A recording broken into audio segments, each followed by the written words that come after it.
All right, next, let's talk about adding a background. Now, we're just going to do something really simple here. We're going to make a new layer that's beneath everything else, and we're going to use this to put in our background. So we're going to keep it pretty light because I want it to feel like it's kind of way back in the distance. And we're going to use a hard brush here, and that's a little too bright there. And we're going to start brushing in this background. Okay, that's going to be way off back there.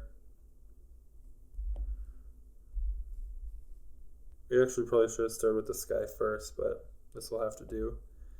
Okay, then let's get nice sky blue to fill in back here.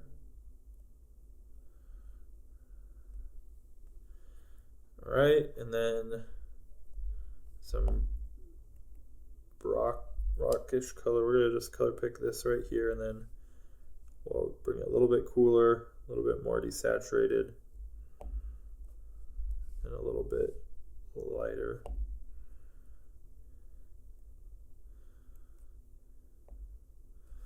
Okay, awesome. And then we can bring up sort of like some cliff walls here. And then for the sky, some light clouds, a little brighter. And then we can throw some shadows in here. You'll see why we're keeping it so loose here in a second. I know it looks a little sloppy to begin with, but it won't be for long.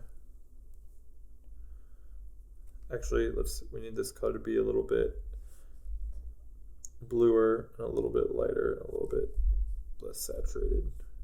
Maybe a little bit darker than that. Okay.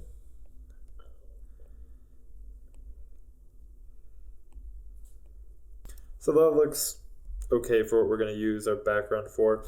I am going to bring this just a little bit lighter down here towards the bottom. Okay, so there we go on that. Now what we can do, we're going to take this whole layer and just Gaussian blur it and make it look like everything's kind of back there out of focus, happening behind the image. Okay, I'm going to make a new layer. We're going to set it to multiply. We're going to use this to kind of adjust where the values are. So I'm going to use a soft brush and bring everything in more, especially over here around the edges.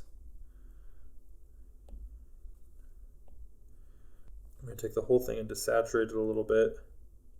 Oh, let's actually merge these two. Oops, not all of them. Just these two together, a multiply layer now.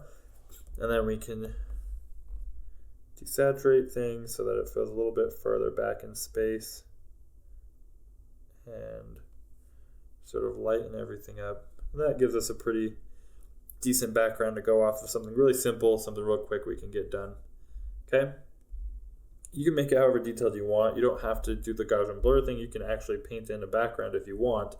But I like doing this because it's quick and easy, especially if you're doing concept art and you just want the focus to be mainly on the creature in the center. You can do that.